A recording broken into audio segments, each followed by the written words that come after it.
Yo. Chiwanichi. Wisdom. Chirisha. Nabise. Nababadongo.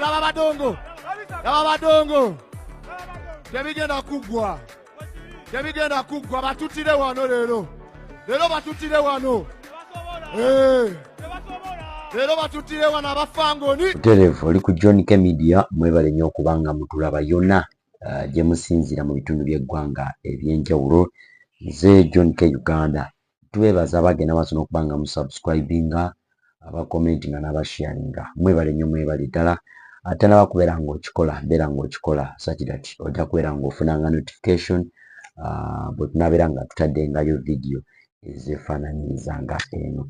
Olunaku olwaleero mawulire genkuleetedde ge ga mwana mulezi amanyikiddwa nga FIK Gaza ne mwana mulezi amanyikiddwa nga Skin. Jjukira ababiri bano bafunamu obutakkaanya era tumanyi bulungi nnyo ababiri bano eno tebali makambugu.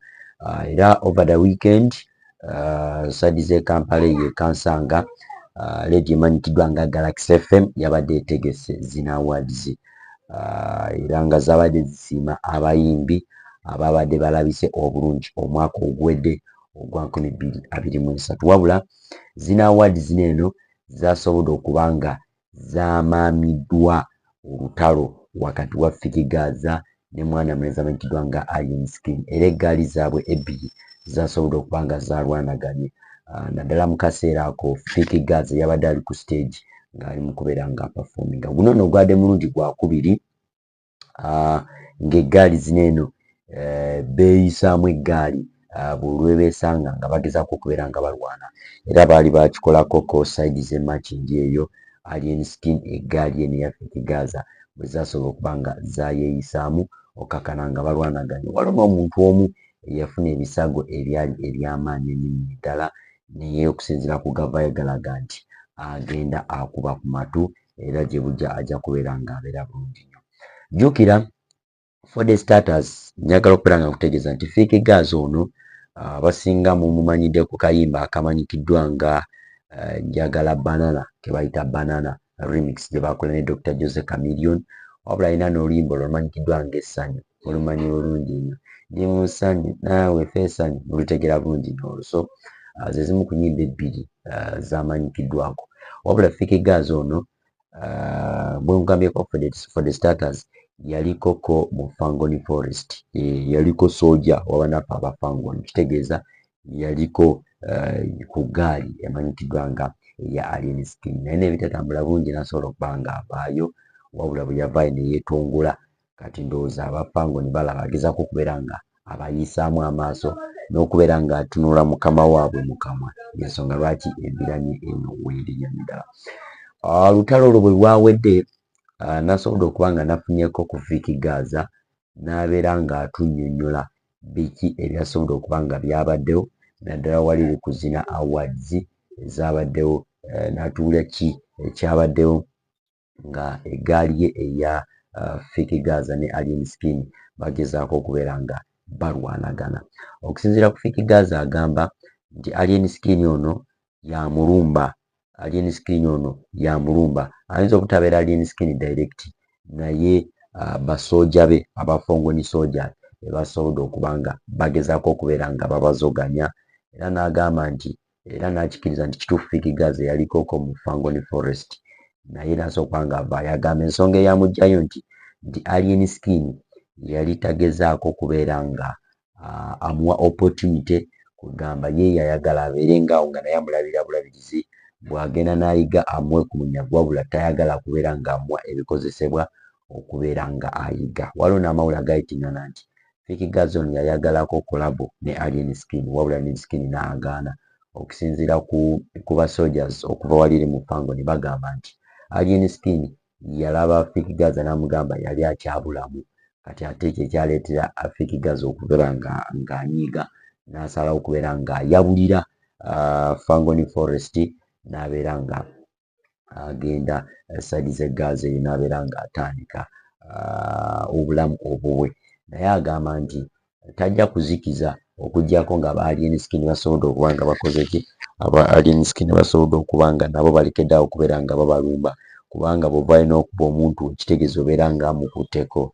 Ate n'agamba nti bw'wabanga omuntu tayagala ennyimba zo zibeere nga zikuwa. Okusinziira ku FIK Gaza agamba nti Alien Skin ono alemesa ennyimba za FIK Gaza, ate nga bw'alaba bw'anaabeera nga amulemeseza kitegeeza ye anaabeera anaabyawa. Kitegeeza naye ajja kuba talina waalya, kitegeeza naye alina okubeera ng'ateekawo embeera okulaba nga akola ki, okulaba nga naye agenda maaso n'okubeera nga performinga. Jjukira zino awards zinene zaabaddeyo nga bwe nkugambye, babadde bagezaako okubeera nga basiima abayimbi abalabisa obulungi omwaka oguwedde. Nalabyekoko Artist of the Year basobodde okuba nga batuwadde Alien Skin. Song of the Year yabadde Patera Alien Skin. Nalabyekoko Best Dancehall Artist yabadde Alien Skin. Best Dancehall Song yabadde Pat Alien Skin. So by the way, Alien Skin ono ku zina award zinene yasobodde okuba nga yawangudde engule zabadde 5 n'ambirira. Categories endala ze nalabyeko, Breakthrough Artist yabadde FIK Gaza. Best Female Artist yabadde Vinka. Best Collaboration collab eyasinze yabadde ya FIK Fameka ne Shib yamanyikiddwa nga bwe Paba. Best Afro Beat Song lwabadde luyimba lwa Eddie Kenzo lumanyikiddwa nga Balipira Border.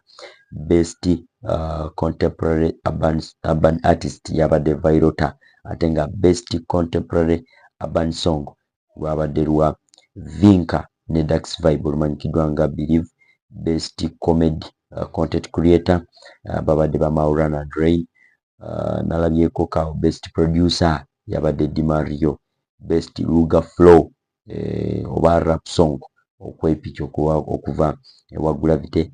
Best Songwriter yabadde Dr. Brian, ate nga Best Inspiration Song lwabadde lwa ebiseera ebyo okuva ewa King Saha, ate nga Best Fans Team oba tiimu ey'abawagizi babadde ba Fangoni Soldiers basobodde okuba nga bawangudde. So zeezo zimuzi categories oba za awards ezasobodde okuba nga zawangudwa eri abayimbi abalabika obulungi omwaka oguwedde ogwa 2023.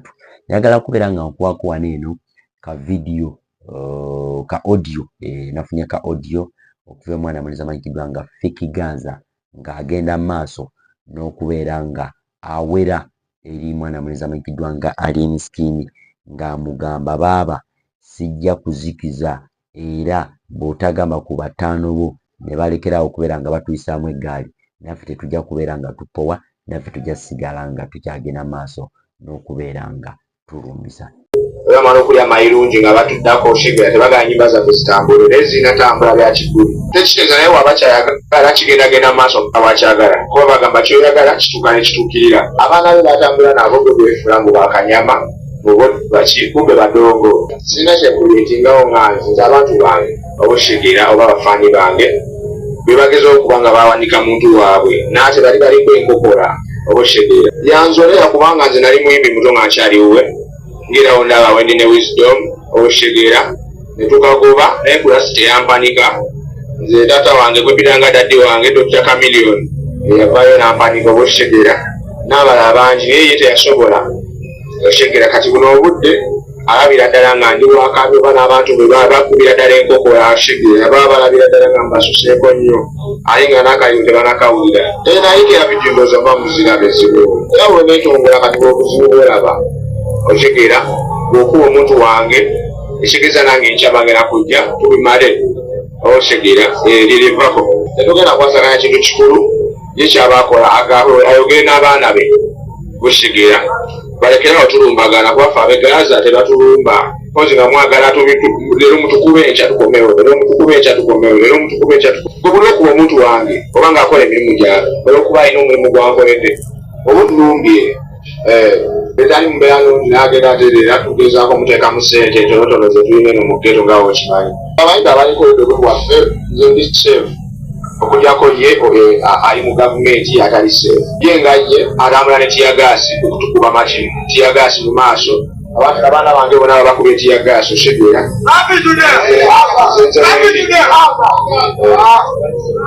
nze kati nga nze wendi ebiragala ki byabatukutte nabyo wide badesi okirabye otya wali kubanze badde ennyimba osanga era nga omanyi bali abuliza egyabwe tobamanyi nti bo abagala nnyo ebyokulwana ate nga tebasobola bebalungi abange kati nze mbadde ntaasaawo baki bafaanyi bange bakakane onyetula n'abantu be abatereze kubaffe tulina buzibu tuli bageto yuti ekitegeeza tugenda kwawukanamu geto eno naabo we bato tulina kaliya gye tubabaliramu sirya geto ku geto bino bya music brother oshegeera bino bya music be bannooma nti ntukuba music oshegeera ambi akalimu nako kakwawulera okusajja muno kuba wakulaga nti kati music otayagala tambule gwe ogenda kuli awa nze otambira kusho kuyimba ngenda kuli awa shegeera kati ekyabayagala okubanga ogenda wuwe n'akuliisa n'akuwa buli kimu naye nga takulaze wavuba oshegeera nange manjagala nenkubire